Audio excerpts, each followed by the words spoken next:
السلام علیکم ورحمۃ اللہ وبرکاتہ۔ پریویس ویڈیو میں ہم نے وہاں تک پڑھا تھا اور ہم نے اس جو سبق ہے اس کے ہم نے 3 پارٹس کرنے تھے، یہ تیسرا پارٹ ہے۔ یہ ہم نے اس لیے کیا تاکہ اسٹوڈنٹ جو ہے اس کو لرننگ میں آسانی ہو، کیونکہ یہ بیسک یہ ہے بیسک لیسن ہے، اس لیے اس کو اچھے طریقے سے اس کی لرننگ کی جائے۔ اب ہم شروع کریں گے عین سے۔ عین اس کے اوپر مد ہے، لہذا اس کو بھی 5 انگلیوں کی مقدار کے برابر کھینچ کے پڑھا جائے گا، اور اس کی جو ادائیگی ہے یہ بھی ہا کی طرح حلق کے درمیان والے حصے سے ادا ہوتا ہے۔ ہا اور عین یہ دونوں حلق کے درمیان والے حصے سے ادا ہوتے ہیں۔ عین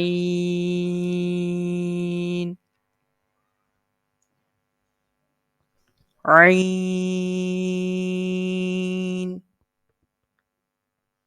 ٹھیک ہے۔ نیکسٹ غین۔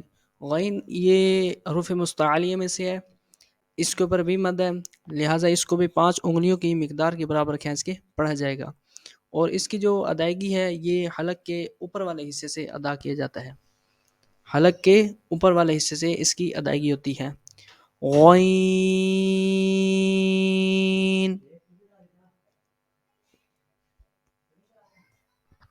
غین،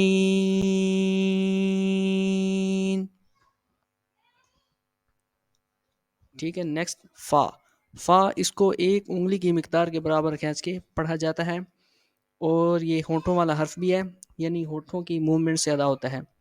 اس کی جو ادائیگی ہے یہ اوپر کے دانتوں کے کنارے اور نچلے ہونٹ کے تر حصے سے ادا ہوتا ہے۔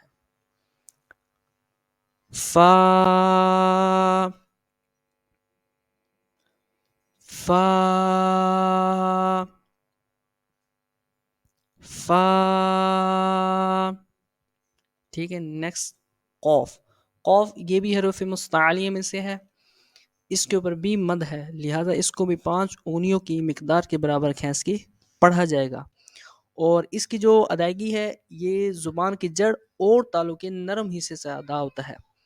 زبان کی جڑ اور تالو کے نرم حصے سے اس کی ادائیگی ہوتی ہے۔ قوف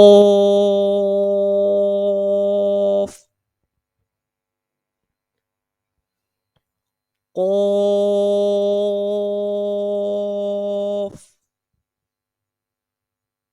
ٹھیک ہے۔ نیکسٹ کاف۔ کاف یہ ان دونوں میں ایک فرق ہے، یہ ہمیشہ ہر حالت میں پر پڑھا جاتا ہے، پر یعنی موٹا پڑھا جاتا ہے، اور یہ جو کاف ہے یہ سمبل ایسے باریک ہی پڑھا جاتا ہے۔ اس کے اوپر می مد ہے، لہذا اس کو بھی 5 انگلیوں کی مقدار کے برابر کھینچ کے پڑھا جاتا ہے، اور اس کی جو ادائیگی ہے یہ زبان کی جڑ اور تالو کے سخت حصے سے ادا کیا جاتا ہے۔ زبان کی جڑ اور تالو کے سخت حصے سے اس کی ادائیگی ہوتی ہے۔ کاف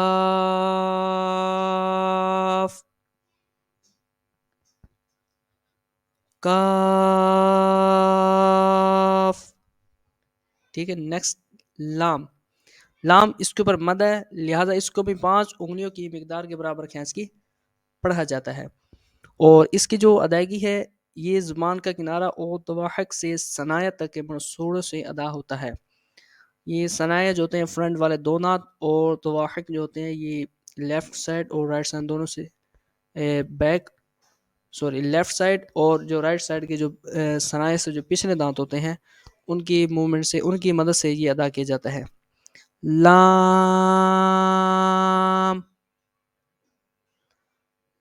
لام،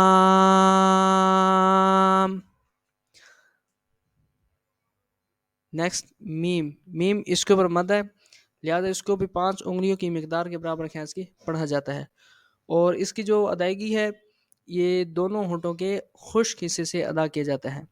دونوں ہونٹوں کے خشک حصے سے اس کی ادائیگی ہوتی ہے۔ خشک جو بیرونی حصہ ہوتا ہے ہونٹ کا وہ خشک حصہ کہلایا جاتا ہے، اور جو اندرونی جو دانت کے ساتھ ہوتا ہے وہ اس کا ڈرائی جو پارٹ وہ کہلایا جاتا ہے، اس سے با کی ادائیگی ہوتی ہے۔ اب اس کے اوپر مد ہے، لہذا اس کو بھی 5 انگلیوں کی مقدار کے برابر کھینچ کے پڑھا جائے گا۔ میم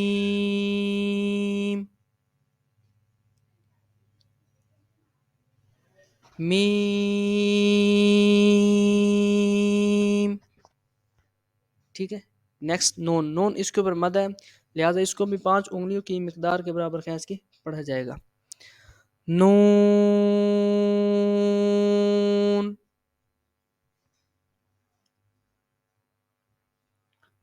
نون.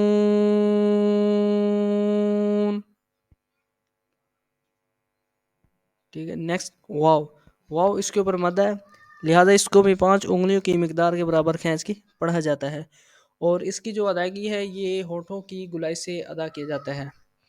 یہ ہونٹوں کی گلائی سے اس کی ادائیگی ہوتی ہے. واو،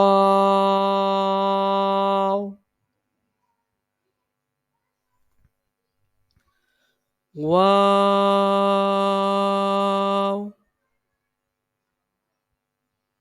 نیکسٹ ہا، ہا اس کو 1 انگلی کی مقدار کے برابر کھینچ کے پڑھا جاتا ہے، اور اس کی جو ادائیگی ہے یہ حلق کے نچلے حصے سے ادا کیا جاتا ہے. حلق کے نچلا حصہ یعنی جو سینے کے قریب تر ہوتا ہے اس کی ادائیگی وہاں سے ہوتی ہے. اس کو 1 انگلی کی مقدار کے برابر کھینچ کے پڑھا جاتا ہے. ہا، ہا. نیکسٹ حمزہ، حمزہ اس کو بغیر کھینچے اور بغیر جھٹکا دیے نرمی سے پڑھتے ہیں، اور اس کی جو ادائیگی ہے یہ بھی ہا کی طرح ہے، یہ بھی حلق کے سب سے نچلے حصے سے ادا کیا جاتا ہے. حمزہ، حمزہ. نیکسٹ یا، یا اس کو 1 انگلی کی مقدار کے برابر کھینچ کے پڑھا جاتا ہے. یا، یا. امید ہے کہ آپ نے پک کر لیا ہوگا، اور انشاءاللہ نیکسٹ ویڈیو میں ملتے ہیں. اگر آپ میرے چینل پر نئے ہیں تو میرے چینل کو لائک، سبسکرائب اور دوستوں میں شیئر کیجیے گا.